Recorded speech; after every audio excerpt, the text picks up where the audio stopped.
वेद प्रेमियों, सुधी श्रोताओं, संप्रति हम सब ऋग्वेद के प्रथम मंडल के 45वें सूक्त के 6ठे मंत्र की व्याख्या में प्रवेश कर रहे हैं।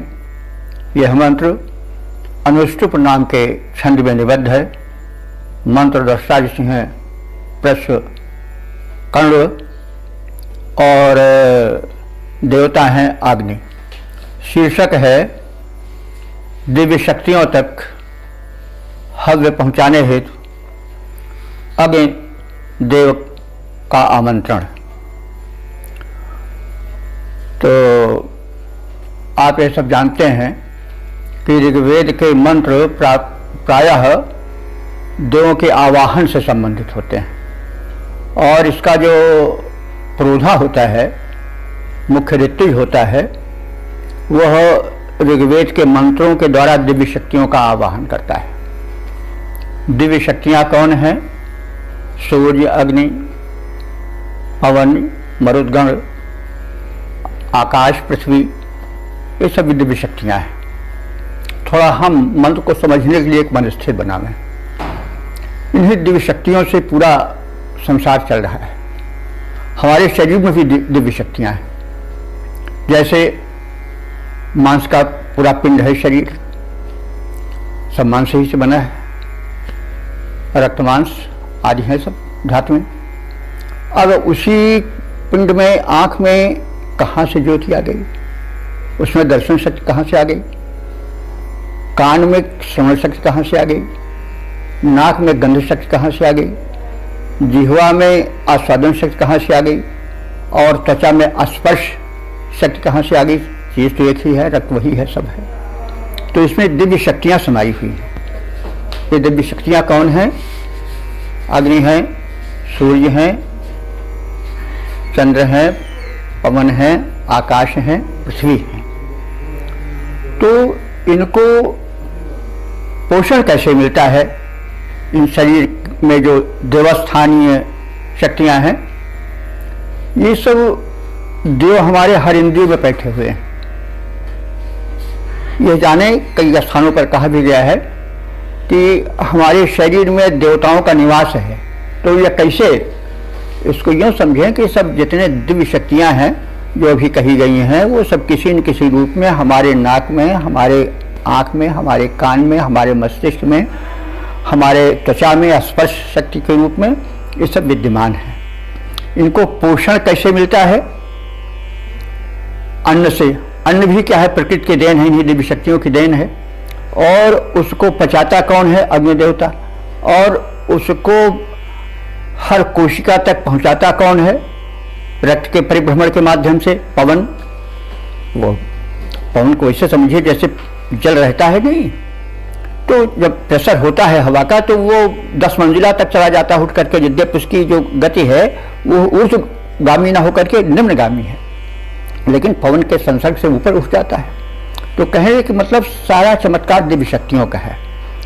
ऋग्वेद का जो धर्म है वो इन्हीं दिव्य शक्तियों पर आधारित है। ये प्रतीकात्मक नहीं है, प्रत्यक्ष धर्म है। और संदेश है कि इन्हीं दिव्य शक्तियों को आप जागृत कीजिए। और ये तरह से एक ऑटो सजेशन ऐसे हैं, जैसे आत्मनिर्देश दिया जाता नहीं है, हम ऐसे हैं, हम बिल्कुल स्वस्थ हो रहे हैं, हम बिल्कुल हमारा नेत्र ठीक हो रहा है, हमारे श्रवण शक्ति ठीक हो रही है। तो इसका प्रभाव होता है। मनोविज्ञान में ऑटो सजेशन एक अलग से विभाग है या थ्योरी है। तो इस तरह से इन शक्तियों को बढ़ाने के लिए एक ऑटो सजेशन रूप में हम मंत्रों को देख सकते हैं। तो इन सब मनोभावों को हम ध्यान में रखेंगे तो मंत्र शक्ति की उपयोगिता प्रतीत हो जाएगी। और मननात् त्रायते इति मंत्र, जब उस मंत्र के अर्थ का हम मनन करेंगे और उसके हिसाब से अपने को ढालेंगे तो धीरे धीरे प्रवृत्ति बनती जाएगी और हम दिव्य शक्तियों से युक्त होते जाएंगे। बड़ा अच्छा मनोविज्ञान है। बस इस मनोभूमि को बनाकर हम वेद के अर्थ में प्रवेश करेंगे तो बड़ा आनंद आएगा। अच्छा, अब हम जो है वो अग्निदेव तो ही शरीर की रक्षा करते हैं, विविध रूप में विद्यमान हैं। तो इस मंत्र में जो है शीर्षक रूप में ये जाना जा सकता है कि इन दिव्य शक्ति अग्नि से प्रार्थना की गई है कि वे जो कुछ आहार, जो कुछ हव्य दिया जा रहा है, चाहे वह वेदी में, चाहे शरीर में, यक्षाग्नि के लिए, उसको वो दिव्य शक्तियों तक पहुँचावें और दिव्य शक्तियाँ उससे पोषित हों। तो अब इस आशय को हम ध्यान में रख करके अब प्रथम मंत्र का पाठ करें। ओम त्वां चिक्रशवस्तमा हवन्ते विक्षुजन्तवः शोचिष्केशं पुरुप्रियाग्ने हव्याय वोड हवे। अब शब्दार्थ जाने। हे अग्नि, हे अग्निदेव, त्वाम, तुमको, तुम किस प्रकार से हो? चित्र शवः तमम, यथेष्ट और विशिष्ट। श्रवः माने अन्न, तमम माने युक्त, अर्थात तुम यथेष्ट रूप से विविध प्रकार के अन्नों को धारण करने वाले हो। तो अग्नि की कृपा से ही अन्न धन मिलता है, अथवा जो उनको आहुत रूप में प्रदान किया जाता है, भिन्न भिन्न प्रकार का उपयोगी सदन्न, उसको भी वे धारण करते हैं और उसके सूक्ष्मांश को दिव्य शक्तियों तक पहुंचाते हैं। दिव्य शक्तियां चारों ओर हैं, हमारे शरीर में भी हैं, जैसा भी कहा गया है, उसी से पोषण मिलता है। तो तुम जो हो वो चित्र माने चित्र विचित्र विविध प्रकार के, श्रवः माने अन्न को धारण करने वाले हो।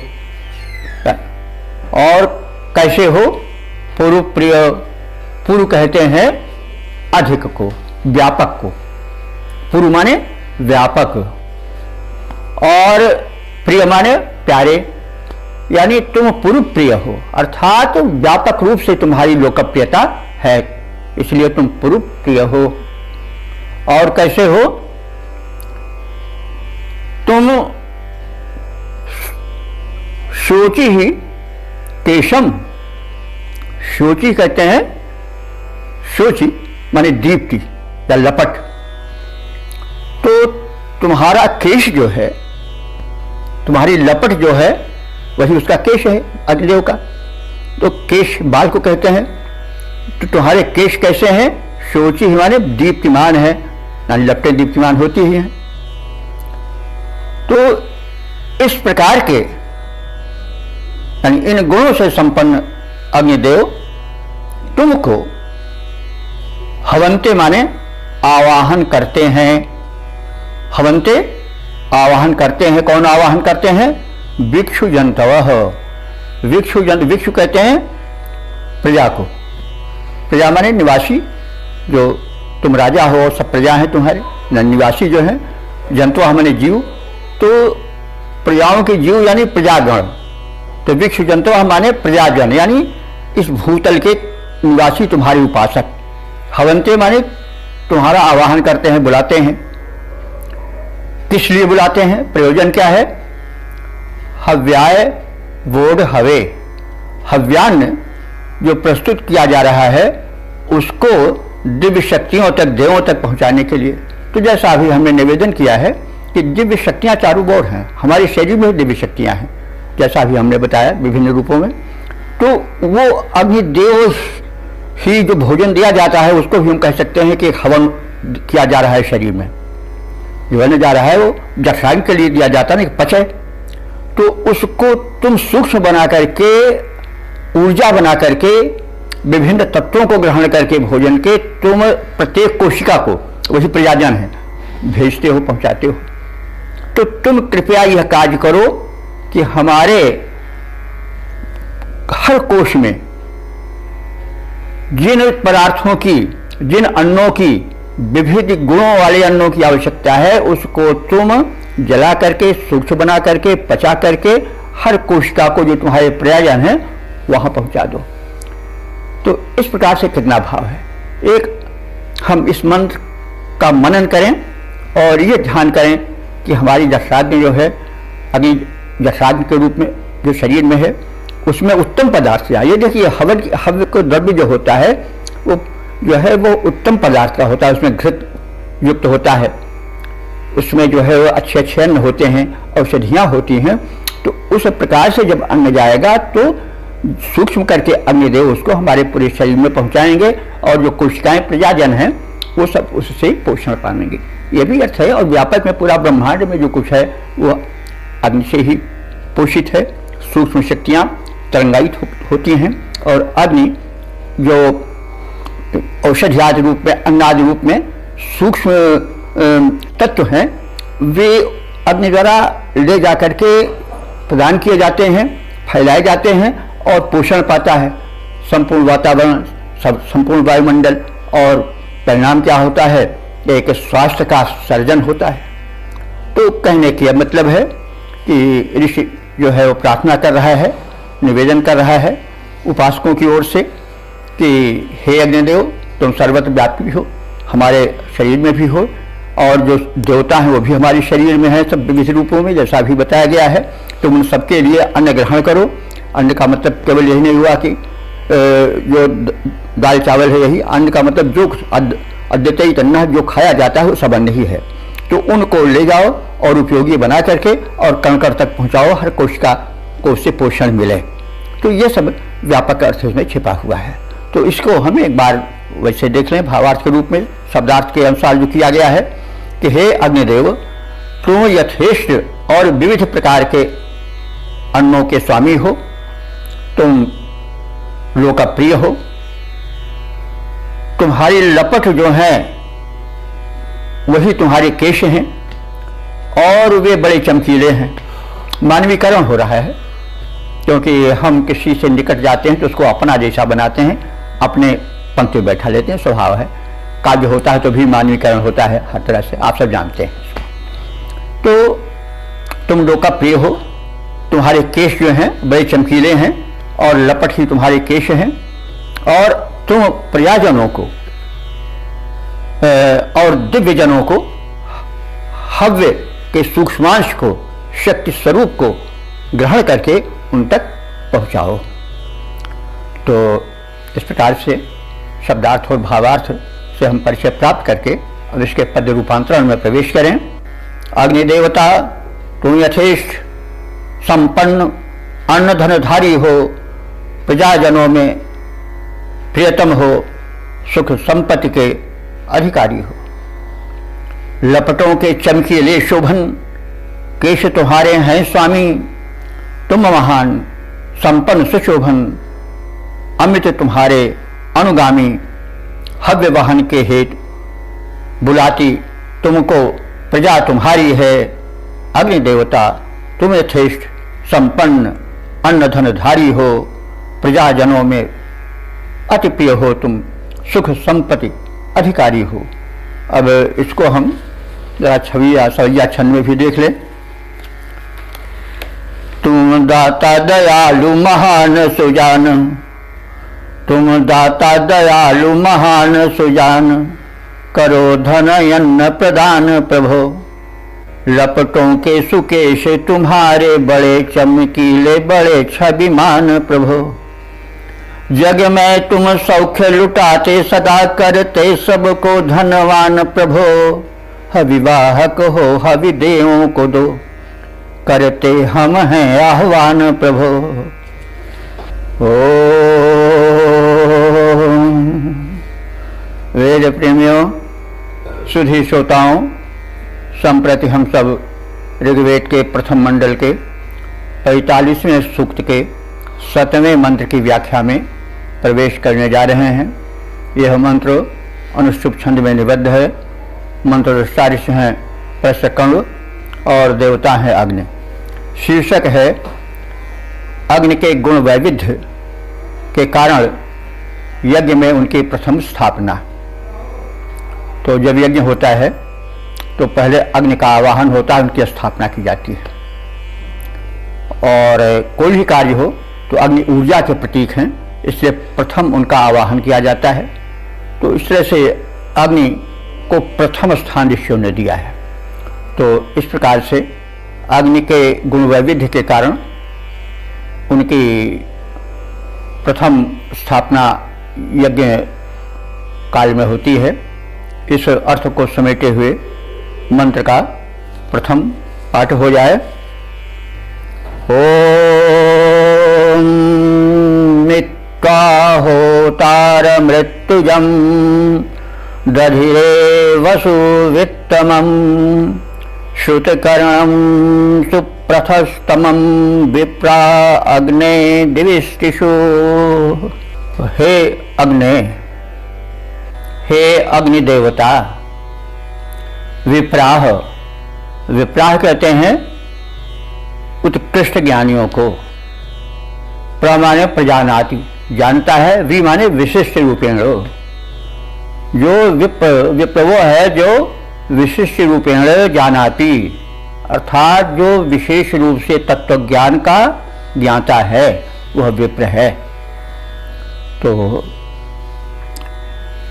हे अग्ने, त्वाम, तुझको विप्राह, ज्ञानियों ने, दिविष्टिषु, दिविष्टिषु कहते हैं यज्ञ में, दिविष्टि यज्ञ और शु दिविष्टिषु यानी यज्ञों में। तो प्रज्ञानियों ने तुमको यज्ञों में दधिरे माने स्थापित किया है, क्योंकि अग्नि की प्रथम स्थापना होती है। तो दधिरे स्थापित किया है यज्ञों में किन लोगों ने, जो उत्कृष्ट कोटि के ज्ञानी हैं।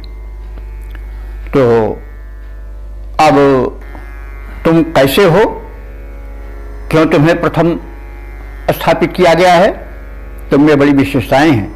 विशेषताएं क्या हैं कि तुम होतारम यानी तुझ होता को, होता माने आवाहनकर्ता को, दिव्य शक्तियों के आवाहक हो, इसलिए त्वा होतारम, तुझ होता को, आवाहक को, और ऋत्विजम, तुझ ऋत्विज को, क्योंकि अग्नि के माध्यम से ही तो सारे कर्म होते हैं यज्ञ के। तो ऋत्विज कहते हैं ऋत्विक को, ऋत्विक कहते हैं यज्ञ जो है ऋतु के अनुसार किए जाते हैं। ऋतुएं हैं, मास हैं, उनके अनुसार यज्ञ करने का विधान है। यह नहीं कि हम जब चाहें तब यज्ञ कर लें। वेद के अनुसार मास निश्चित किए गए हैं कि किस मास में कौन सा यज्ञ हो। तो इसलिए उस यज्ञ कराने वाले पुरोहित को ऋत्विज भी कहा जाता है। तो हे अग्नि देवता, तुम ऋत्विज भी हो, यानी जो ऋतु के अनुसार यज्ञ होते हैं उसके कराने वाले हो, सहायक हो। वसु वित्तमम, और कैसे हो तुम? वसु, वसु दो अर्थों में प्रयुक्त होता है। वसु होता है धनैश्वर्य का अर्थ देने वाला, और वसु माने आवास देने वाला, आश्रय देने वाला। तो हे अग्निदेव, तुम वसु वित्तमम, तुम श्रेष्ठ धनों को प्रदान करने वाले हो और आवास यानी आश्रय भी प्रदान करने वाले हो, धनदाता हो। और कैसे हो? श्रुत कर्णम, श्रुत माने सुनने, कर्ण कान को सुनने के लिए प्रदान करने वाले, यानी प्रार्थनाओं को शीघ्र सुन लेने वाले हो। तो श्रुत कर्ण हो, प्रार्थना को शीघ्र ही सुनने वाले हो, टाल मटोल करने वाले नहीं हो। और कैसे हो? सुप्रथस्तमम, प्रथित यश वाले हो, यानी प्रथित कहते हैं विस्तृत, तुम्हारा यश विस्तृत है, यानी चारों ओर फैला हुआ है, सुविस्तृत है। तो ऐसे तुमको जो विप्रजन है, जो प्रतिष्ठ ज्ञानी जन है, वो यज्ञ में प्रथम स्थापित करते हैं। तो ये तो शब्दार्थ हो गया। अब भावार्थ जान लें।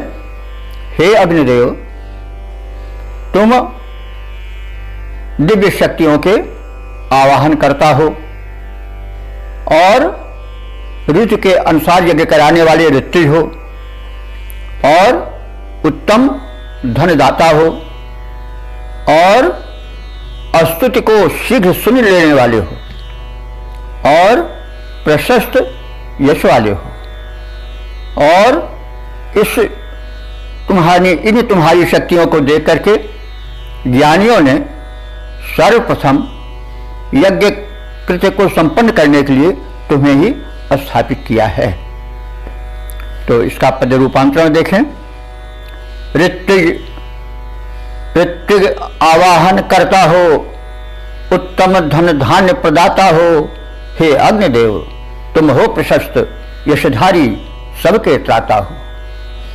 तुम याजक हो, यज्ञस्थल में देवों को तुम ही बुलाते हो। विस्तृत यश देव तुम्हारा है, सम्मान चतुर्दिक पाते हो। विप्रों द्वारा स्थापित तुम यज्ञों के कुशल विधाता हो। विप्रों द्वारा स्थापित तुम यज्ञों के कुशल विधाता हो। ऋत्विक आवाहन करता हो, उत्तम धन धान्य प्रदाता हो, हे अग्निदेव तुम हो प्रशस्त यशधारी सबके त्राता हो। इसी को सवैया छंद में भी देख लें। अग्निदेव बुला सूर्यमंडल को, यज्ञ स्थल पर बिठलाते सदा। हे अग्निदेव बुला सूर्यमंडल को, यज्ञ स्थल पर बिठलाते सदा। यज्ञ में ज्ञानी इसी से तुम्हें सबसे पहले हैं बुलाते सदा। तुम ऋत्विक हो, धन दायक हो, गुण भक्त तुम्हारे हैं गाते सदा। विनती सुनते फल देते, विनय इस कारण से हैं सुनाते सदा। ओ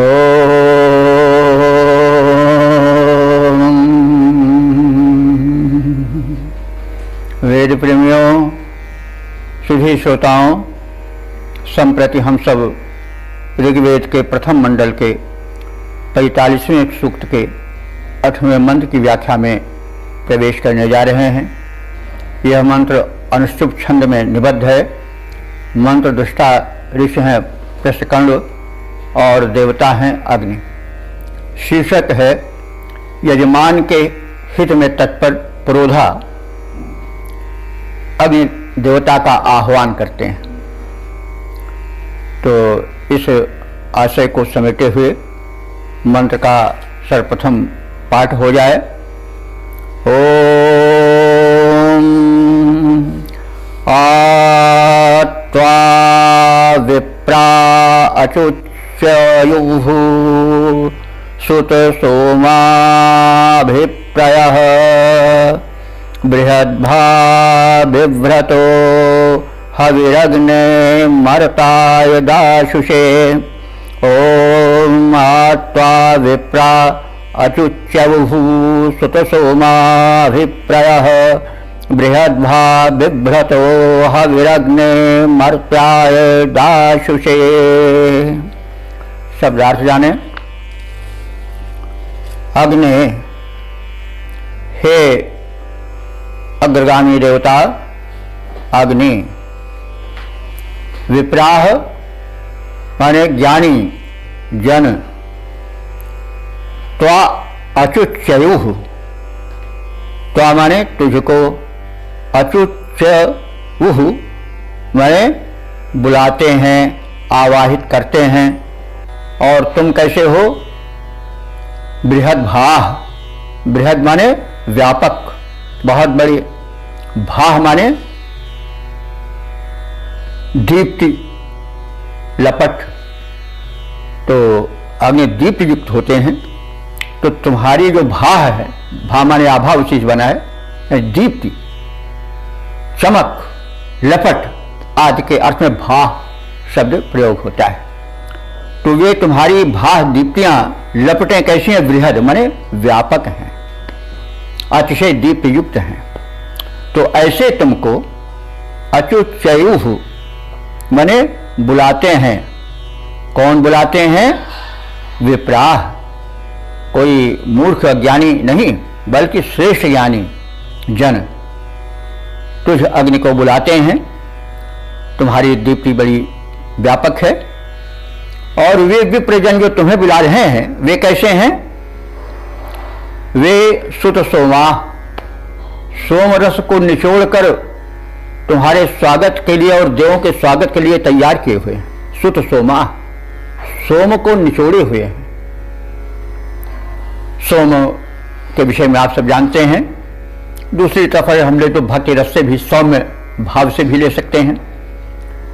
तो वे जो ज्ञानी जन हैं, विप्र हैं, वो सोम रस को तैयार करके बैठे हुए हैं।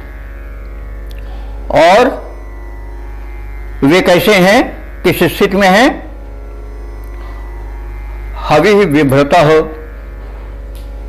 हवि को यानी हविष्यान को जो तुम्हें अर्पित किया जाएगा और देवों के प्रयोजन के लिए, उसको विभ्रता माने धारण किए हुए हैं।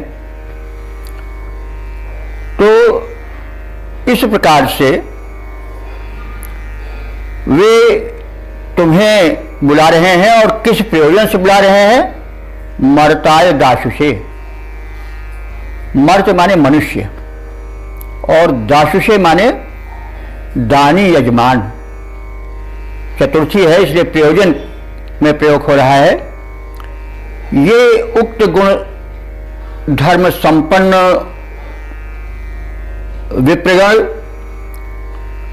तुझ कथित गुण संपन्न दिव्य देव अग्नि को इस यज्ञ स्थल पर आवाहित कर रहे हैं। प्रयोजन क्या है कि मर्ताय दासुषे, जो मनुष्य हैं और जो दानशील यजमान हैं, उनका कल्याण हो। तो तात्पर्य हुआ कि हे अग्निदेव, तुम जो हो वो बृहद दीप से युक्त हो और तुम जो हो यज्ञ को संपन्न करने वाले हो। और इसलिए तुम्हें जो ज्ञानी गण हैं, वे यज्ञ में प्रथम अचच्युः यानी बुलाने वाले हैं, बुला रहे हैं। और उनके बुलाने का अभिप्राय यह है कि जो दानी यजमान हैं, सत्कर्मी हैं, उनका हित हो। तो इस प्रकार से कथित गुण वाले अग्निदेव और जैसा कहा गया है ऐसे गुण वाले यज्ञ के लिए तत्पर बैठे रहने वाले विप्रगण का परिचय दिया गया और उन्हें यज्ञ के लिए तत्पर दिखाया गया और अग्निदेव को उनके गुणों के से परिचित कराया गया, क्योंकि स्तुति में गुण धर्म का कथन होता ही है। तो अब इसका हम सपाट भावार्थ देख लें कि हे अग्निदेव, सोमरस और हविष्यान को तैयार करके बैठे रहने वाले तत्पर विद्वान, ऋत्विक, दानशील, हव्यदाता अपने यजमानों के हित को ध्यान में रखते हुए तुझ प्रखर दीप्त युक्त अग्नि देवता को यज्ञ स्थल पर प्रथम आवाहित करते हैं। तो यह सामान्य भावार्थ हुआ। अब इसका पद्य रूपांतरण देख लें। हविष्यान धारण कर तुमको विप्र बुलाते हैं, हविष्यान धारण कर तुमको विप्र बुलाते हैं, दानशील यजमान हेतु वे यज्ञ रचाते हैं। दानशील यजमान हेतु वे यज्ञ रचाते हैं। सोम सरस को हविष्यान को हैं तैयार किए वे सब ऋत्विज्ञ, वे सब ज्ञानी विप्र।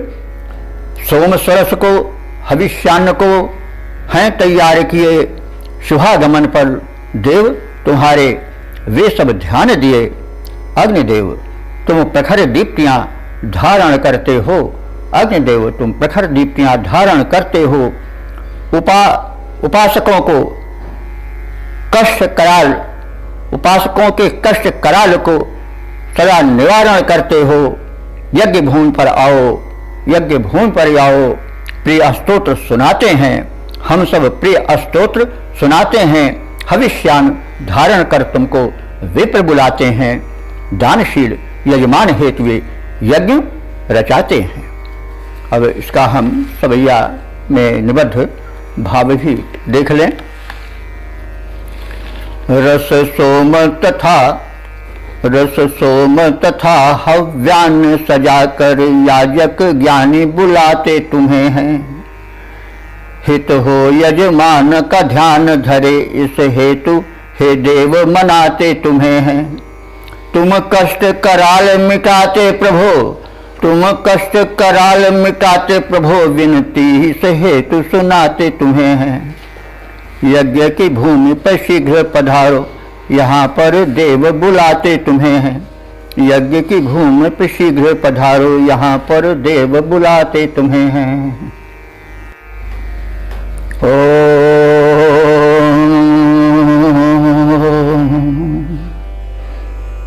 वेद प्रेमियों, सुधी श्रोताओं, संप्रति हम सब ऋग्वेद के प्रथम मंडल के 45वें सूक्त के 9वें मंत्र की व्याख्या में प्रवेश करने जा रहे हैं। यह मंत्र अनुष्टुप नामक छंद में निबद्ध है। मंत्र दृष्टार्थ से है प्रशकर्ण और देवता है अग्नि। शीर्षक है प्रातः होने वाले यज्ञ में अग्नि देवों को सोमपानार्थ बुलाएं। तो अब इस भाव को समेटे हुए मंत्र का प्रथम पाठ हो जाए। ओम प्रातर्यावणः सहस्कृत सोम पेयाय सन्त्यो इहाद्य दैव्यं जनम बर्हिरा सादया वसो। शब्दार्थ जाने। हे सहस्रकृत, यह अग्नि देवता का विशेषण है। तो सहस्रकृत माने सहस से यानी बल से यानी घर्षण से उत्पन्न होने वाले, सह बल को कहते हैं। सहदेव जो बल और किसी का सह पाए हुए हैं वही, तो सह माने होता है बल और कृत माने किए जाने वाले यानी बल के द्वारा उत्पन्न किए जाने वाले। इसका मतलब क्या हुआ कि अग्निदेव को जो प्रकट किया जाता है यज्ञ भूमि पर, वह कहीं रखी हुई अग्नि से जाकर के प्रज्वलन नहीं किया जाता है यज्ञ वेदिका में अग्नि का, बल्कि एक अरणी होती है, काष्ठ होता है, उसमें अग्नि बड़ी जल्दी पैदा हो जाती है, जैसे दिया सराय में जैसे हो जाती है। तो उसका घर्षण किया जाता था, उसमें बड़ी जल्दी अग्नि उत्पन्न हो जाती है। शीतल काष्ठ से अग्नि उत्पन्न हुई। तो इसीलिए अग्नि का विशेषण है कि हे अग्निदेव, तुम बल से उत्पन्न होने वाले हो, यानी अरणी के घर्षण से उत्पन्न बल के द्वारा तुम्हारी उत्पत्ति यानी प्रकटीकरण होता है यज्ञ भूमि पर, यज्ञ वेदी में प्रज्वलन के लिए। और सहस्रकृत ऐसा ये भी अर्थ ले सकते हैं कि आप बलोत्पादक हो, क्योंकि ऊर्जा अग्नि से ही मिलती है। तो हे सहस्रकृत, और इनका दूसरा विशेषण क्या है? वसो, आप वास देने वाले हो। वस माने निवास देना, अथवा वस कहते हैं वस को भी, ऐश्वर्य को, धन संपत्ति को भी। तो आप वसो हो, अर्थात धन के स्वामी हो, अथवा निवास या आश्रय देने वाले हो। और कैसे हो? संत्यः, संत्यः कहते हैं निरंतर दान देने वाले हो। तो अग्नि निरंतर दान देते ही रहते हैं, शक्ति का, सब चीज का, ऊर्जा का। तो हे अग्निदेव, तुम यज्ञ भूमि पर घर्षण बल से उत्पन्न होने वाले हो और धन प्रदायक अथवा आवास प्रदायक हो और दानशील हो। अस्तु प्रातर्यावणः, प्रातर्यावणः जो माने प्रातः कालीन यज्ञ में आने वाले हैं। वो किसके लिए कहा गया है? देवताओं के लिए भी। और दैव्यम, दैव्यम माने देवतुल्य जनों को, यहाँ विशेषण पर ध्यान देने की आवश्यकता है कि देवता के साथ दैव्य को भी बुलाया जा रहा है। दैव्य कौन है? जो दैवी गुणों से संपन्न व्यक्ति हैं, वो भी देवतुल्य हैं। बंधुओं, एक चीज और जान लो कि वेद में विद्वानों को भी देव कहा गया है, क्योंकि देव की परिभाषा आप जान चुके हैं कि जो देने वाला है, दानाद, द्योतनाथ, दीपनाथ व देवा, जो दे अथवा जो प्रकाशित हो और प्रकाशित करे, पथ प्रदर्शन करे, वह देव है। तो विद्वान भी ऐसा करते हैं। तो उच्च कोटि के जो व्यक्ति हैं, ज्ञानी हैं, तो यहां पर कहा गया है कि दैव्यम जन्म, शब्द पर ध्यान दीजिए। वे जन जो कि देवत्व को प्राप्त हो गए हैं अपने शुभ कर्मों से, सत्कर्मों से, तो ऐसे जनों को भी उन्हीं प्रातः काल के आने वाले देवताओं के साथ बैठाओ, यानी वे भी उसी प्रकार से समादर पावे जिस प्रकार से कि देवता पाते हैं। विद्वान गण भी, विद्वत वृंद भी देवतुल्य ही हैं। तो हे अग्नि देवता, तुम जो हो अरण्य के घर्षण से उत्पन्न होने वाले हो, अथवा उपासकों में बल प्रदान करने वाले हो, और तुम जो हो वो आश्रय देने वाले हो, धन धान्य प्रदान करने वाले हो, और तुम जो हो वो निरंतर अनुदान लुटाने वाले हो।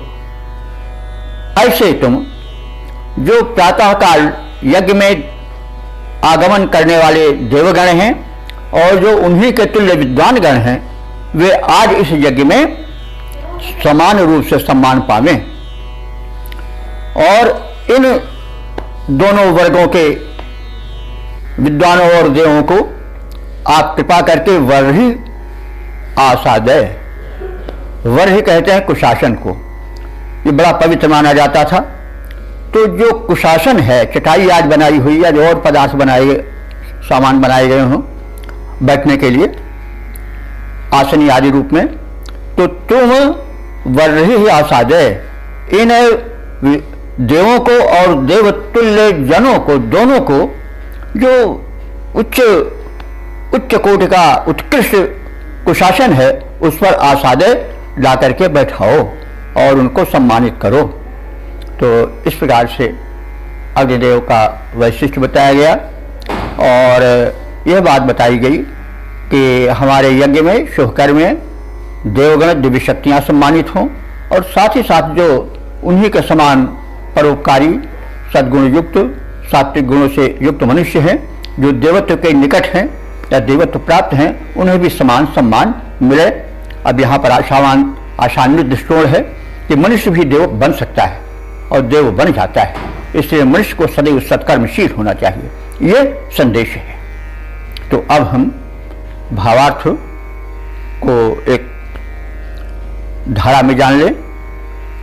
हे बलोत्पादक अथवा बलोत्पन्न करने वाले अग्निदेव, तुम धनों के स्वामी हो, आश्रयदाता हो, दानशील हो।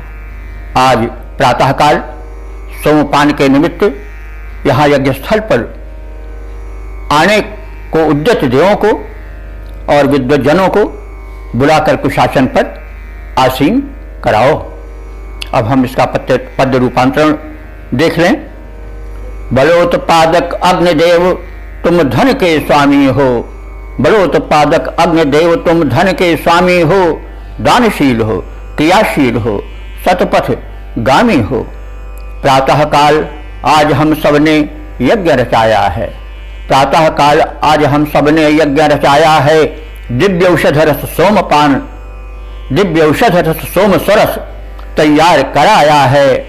आतुर हैं जो देव यहाँ यज्ञस्थल पर आए, अनुपम दिव्य रसायन का पीकर आनंद उठाएं।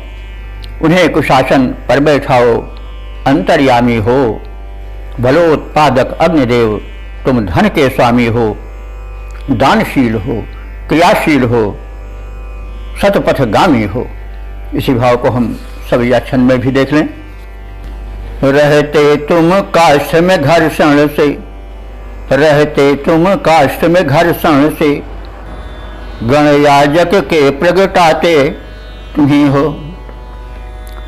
रहते तुम काष्ठ में घर्षण से, गणयाजक के प्रकटाते तुम्हें हैं।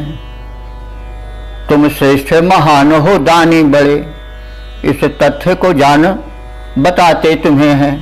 प्रातः यज्ञ में देव पधारे, लाने के हेतु बुलाते तुम्हें हैं। प्रातः यज्ञ में देव पधारे, लाने के हेतु बुलाते तुम्हें हैं। भक्ति के सोम को पान करें, सुर आए यहाँ पर ध्याते तुम्हें हैं। भक्ति के सोम को पान करें, सुर आए यहाँ पर ध्याते तुम्हें हैं। ओम ओम। वेद प्रेमियों, सुधी श्रोताओं, सौभाग्य का विषय है कि हम सब ऋग्वेद के प्रथम मंडल के 45वें सूक्त के दशम मंत्र की व्याख्या में प्रवेश करने जा रहे हैं। यह मंत्र अनुष्टुप नामक छंद में निबद्ध है। मंत्र दृष्टा ऋषि हैं प्रस्कंड और देवता हैं अग्नि। शीर्षक है यज्ञ स्थल पर उत्तम जनों को देवतुल्य सम्मान मिले और देवताओं को सोमपान कराया जाए। अब इस आशय को समेटे हुए मंत्र का सर्वप्रथम पाठ हो जाए। ओम अर्वांचम दैव्यम जनमग्ने यक्ष सहूतिभिः अयम सोमः सुदानवस्तं पात तिरोऽह्नयम्। शब्दार्थ जाने। अर्वांचन कहते हैं सम्मुख विराजमान व्यक्ति को या देव को या कोई भी वस्तु हो तो अर्वांचम जो सम्मुख विराजमान है। ऐसे दैव्यम जन्म, दैव्यम जन्म देवतुल्य प्राणियों को, जैसे पूर्व कथन किया गया है कि जो यज्ञ को संपादित करते हैं, उसमें सहयोग देते हैं, वे देवत्व को प्राप्त करने वाले हैं, देवत्व के निकट पहुंचे हुए। सदैव ध्यान रखें हम लोग कि सत्कर्म करें। जैसे यह कार्य हो रहा है तो ये सत्कर्म ही है और इसमें जो भाग ले रहे हैं वे सभी देव ही हैं या देवत्व की ओर चलने वाले हैं। तो ऋषि इसी आशय को लेकर के कह रहा है कि हे अग्निदेव, आप आवाहक हो दिव्य शक्तियों के, तो इस यज्ञस्थल पर जो दैव्य जन हैं यानी देवतुल्य गुणों से प्राप्त मनुष्य हैं वे, और जो देवता हैं वे सहूति भी माने समान आवाहन द्वारा, यक्ष माने तुम्हारे द्वारा पूजित हों या तुम उनका पूजन करो या उनका सम्मान करो। तो अब आगे के शब्द हैं देवों के विशेषण रूप में। ये जो देव हैं वो सुदानवः हैं, श्रेष्ठ दान प्रदान करने वाले हैं। जैसे हम पहले भी कह चुके हैं, दानव शब्द जो है ऋग्वेद में अच्छे अर्थ में आया है, उस देवों के विशेषण रूप में आया है क्योंकि वे दानशील हैं। बाद में किन्हीं कारणों से दानव शब्द जो है वो निषिद्ध हो गया, क्योंकि ऐसा होता रहता है भाषा में, शब्दों का कभी कभी पतन होता है, कभी कभी उत्थान भी हो जाता है। तो ये भाषा विज्ञान का विषय है। तो सुदानवः जो श्रेष्ठ दान प्रदान करने वाले देववृंद हैं वो यहाँ उपस्थित हैं। उनको अयम सोमः, यह जो निचोड़ा गया सोमरस है वह 13 अह्वयम यानी पहले दिनों की भांति जो आज भी निचोड़ कर रखा गया है, उसे वे देवगण पात माने पान करें। तो ऐसी व्यवस्था करो हे यज्ञ देवता कि जो इस यज्ञ स्थल पर आकर उपस्थित हैं, सहयोगी हैं, वे दिव्य गुण युक्त हैं, वे मनुष्य होते हुए भी देवत्व को प्राप्त हो रहे हैं या प्राप्त हो चुके हैं। ऐसे लोगों को उन देवताओं के साथ ही आवाहित किया जाए, सम्मानित किया जाए और साथ ही साथ उन देवों को सम्मानित किया जाए जो कि सुदानव हैं, श्रेष्ठ दान करता हैं, और उनके लिए सोमपान प्रस्तुत किया जाए। और यह सोमपान उसी प्रकार से निचोड़ कर रखा गया है जैसे पूर्व दिनों में पूर्व अवसरों पर यज्ञ में निचोड़कर उनके सम्मानार्थ पानार्थ प्रस्तुत किया जाता था। तो अब हम इस मंत्र के भावार्थ से परिचित हो लें। हे अग्निदेव, सम्मुख उपस्थित जो प्राणी हैं, मानव हैं, वे भी अपने सत्कर्मों से देवतुल्य हो गए हैं। उन्हें और श्रेष्ठ दानशील देवताओं को समान रूप से सम्मान दिया जाए। इस प्रकार से यजन कार्य संपन्न करो और वे देव जो कि श्रेष्ठ दानी हैं, उन्हें सोमपान प्रस्तुत है और उन्हें तुम पूर्ववत सोमपान के हेतु प्रेरित करो। तो इस प्रकार से शब्दार्थ और भावार्थ से परिचित होने के पश्चात अब इसका पद रूपांतरण देख लिया जाए। हे अग्निदेव, हे अग्निदेव, यह ध्यान रहे सम्मुख बैठे जो प्राणी हैं वे देव रूप, उनका आगम, उनकी वाणी कल्याणी है। आचरणशील विद्वान पुरुष साक्षात देवता हैं मानो। आचरणशील विद्वान पुरुष साक्षात देवता हैं मानो, उनका देवता समान करो आह्वान। मान वांछित जानो यह सोम निचोड़ा हुआ, तुम्हारे हित सुरक्षित ध्यान धरो। हे देव गणों, अविलंब पान कर हम सबका कल्याण करो। सुनो प्रेम से भरी हमारी अस्तित्व में जो वाणी है। हे अग्निदेव, यह ध्यान रहे सम्मुख बैठे जो प्राणी हैं वे देव रूप, उनका आगम, उनकी वाणी कल्याणी है। इसका हम सविया छंद में भी रूप देख लें। अब सामने जो जन दिखते हैं वे सुजान हैं देव समान सुनो। अब सामने जो जन दिखते हैं वे सुजान हैं देव समान सुनो। सब देवों की भांति हो दिव्य जनों का भी पूजन ध्यान सुनो। सब देवों की भांति हो दिव्य जनों को भी पूजा मिले रहे ध्यान सुनो। आह्वान करो उनका तत्तुल्य ही, आह्वान करो उनका तत्तुल्य ही। वे भी बड़े हैं महान सुनो, वे भी बड़े हैं महान सुनो। बड़े दानी सुरो, बड़े दानी सुरो, तुम सोम का पान करो पहले के समान सुनो। बड़े दानी सुरो, तुम सोम का पान करो पहले के समान सुनो। अब सामने जो जन दिखते हैं वे सुजान हैं देव समान सुनो। सब देवों की भांति हो दिव्य जनों को भी पूजा मिले यह ध्यान सुनो। आह्वान करो उनका तत्तुल्य ही, वे भी बड़े हैं महान सुनो। बड़े दानी सुरो, तुम सोम का पान करो पहले के समान सुनो। प्रिय श्रोताओं, अब हम इस सूक्त के सारांश को जान लें। यह ऋग्वेद के प्रथम मंडल का 45वां सूक्त है।